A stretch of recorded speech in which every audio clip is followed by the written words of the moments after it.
അപ്പോൾ നമ്മളിത് തേനീച്ചക്കൂട് സെറ്റ് ചെയ്യുന്ന ഒരു രീതിയാണ്. ഇപ്പം സാധാരണ എല്ലാവരും കമ്പിയാണ് കൂടുതൽ ഉപയോഗിക്കുന്നത്. ഇതിപ്പോൾ നമ്മൾ PVCയും അതിനകത്ത് കോൺക്രീറ്റ് വേണമെങ്കിൽ നിറയ്ക്കാം. പിന്നെ ചിരട്ടക്കപ്പും വെച്ചാണ് നമ്മൾ സെറ്റ് ചെയ്തേക്കുന്നത്.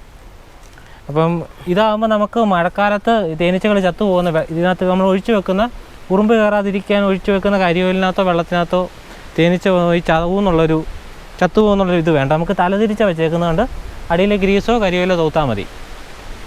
ഇത് ഇപ്പം നമുക്ക് കോൺക്രീറ്റ് നിറയ്ക്കുവാണെങ്കിൽ നമുക്ക് ഒരു 10, 20, 30 വർഷത്തേക്ക് ആ സ്റ്റാൻഡ് ഉപയോഗിക്കാം. പിന്നെ ഇത് ന്യൂട്ടൺ ടൈപ്പ് പെട്ടിയാണ്. ഈ ഒരു കാണുന്നത് നമ്മൾ സെറ്റ് ചെയ്യുന്ന കരിഞ്ഞൊടിയിന് വേണ്ടിയുള്ള ഒരു പെട്ടിയാണ്. അപ്പം ഇതാണ് നമ്മുടെ ഒരു സ്റ്റാൻഡ്. ഇത് ഇരുമ്പിൻ്റെ സ്റ്റാൻഡും ഇത് നമ്മൾ PVCയുടെ സ്റ്റാൻഡും കൂടെയാണ്. അപ്പോൾ ഇരുമ്പിൻ്റെ സ്റ്റാൻഡിനെക്കാട്ടിലും പൊക്കം വ്യത്യാസമുണ്ട്.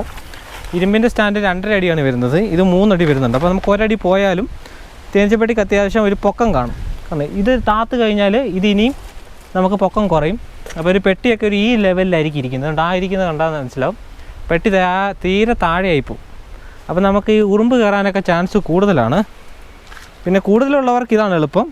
കുറച്ച് കോളനികൾ കൈകാര്യം ചെയ്യുന്നവർക്ക് എപ്പോഴും ഈ PVCയുടെ കോൺക്രീറ്റ് നിറച്ചാണ് നല്ലത്.